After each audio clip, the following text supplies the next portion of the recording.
তেহরানের বিরুদ্ধে মার্কিন অবরোধ অব্যাহত থাকার মধ্যেই আবারও নতুন করে শান্তি আলোচনায় বসতে যাচ্ছে ইরান যুক্তরাষ্ট্র। তবে আয়াতুল্লাহ বাহিনী বলছে যুদ্ধবিরতিতে ইরানের কোনো লাভ নেই, বরং হরমুজ প্রণালীতে মার্কিন যুদ্ধজাহাজ গুড়িয়ে দিতে প্রস্তুত IRGC। এমন ধরনের পরিস্থিতিতে বড় ধরনের ধাক্কা খেল পেন্টাগন, যার ফলে যুক্তরাষ্ট্রের ক্ষতি হয়েছে 24 কোটি মার্কিন ডলার। বিস্তারিত জানাচ্ছেন শেখ ফরিদ। ইরান যুক্তরাষ্ট্রের মধ্যকার চলমান উত্তেজনার মধ্যেই বড় ধরনের ধাক্কা খেল মার্কিন নৌবাহিনী। প্রায় 240 মিলিয়ন মার্কিন ডলার মূল্যের একটি অত্যাধুনিক নজরদারি ড্রোন হারিয়েছে পেন্টাগন। গত 9 এপ্রিলের এই ঘটনাকে ক্লাস A দুর্ঘটনা হিসেবে তালিকাভুক্ত করেছে মার্কিন নেভাল সেফটি কমান্ড। এই ঘটনার প্রায় এক সপ্তাহ পর MQ-4C ট্রাইটন ড্রোনটি বিধ্বস্ত হওয়ার ঘটনা নিশ্চিত করেছে মার্কিন নৌবাহিনী।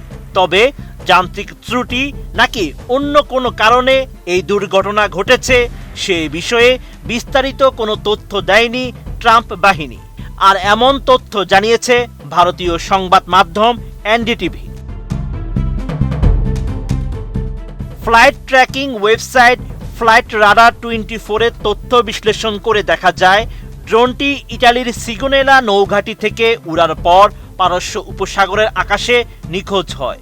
বিশেষ করে হরমুজ প্রণালীর উপর দিয়ে উড়ার সময় রাডার থেকে হঠাৎ করেই অদৃশ্য হয়ে পড়ে। কোয়ালিটি সম্পন্ন আন্তর্জাতিক মানের still bar CSRM committed for better still. Flight data অনুযায়ী বিধ্বস্ত হওয়ার আগে ড্রোনটি 50,000 ফুট উচ্চতা থেকে দ্রুত 9,000 ফুটে নেমে আসে। এ সময় এটি 7400 সংকেত পাঠাচ্ছিল, যা চালকের সঙ্গে যোগাযোগ বিচ্ছিন্নের সংকেত হিসেবে পরিচিত। এর প্রায় 70 মিনিট পর ড্রোনটি জরুরি অবস্থার সংকেত বা 7700 পাঠিয়ে 9,250 ফুট উচ্চতায় থাকা অবস্থায় রাডার থেকে সম্পূর্ণ অদৃশ্য হয়ে যায়। মার্কিন নৌবাহিনী আরও জানায় ড্রোনটি নিখোঁজ হওয়ার ফলে কোনো প্রাণহানি না ঘটলেও $20 লাখ বেশি আর্থিক ক্ষতি হয়েছে। তবে ড্রোনের প্রকৃত মূল্য প্রায় $240 কোটি, যা দুটি F-35 যুদ্ধবিমানের দামের চেয়েও বেশি।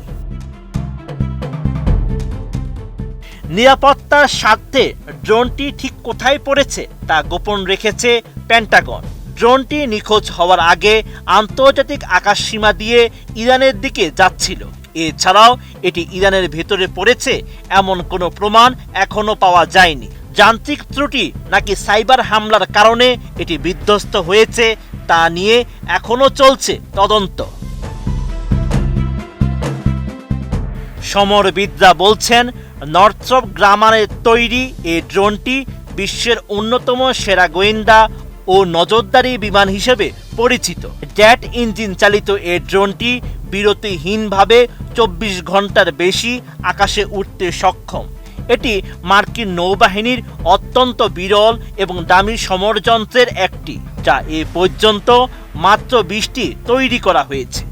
এই মূল্যবান ড্রোনটি হারানোর ফলে পারস্য উপসাগরে মার্কিন নজরদারি কার্যক্রমে বড় ধরনের ধাক্কা লেগেছে বলে ধারণা করা হচ্ছে।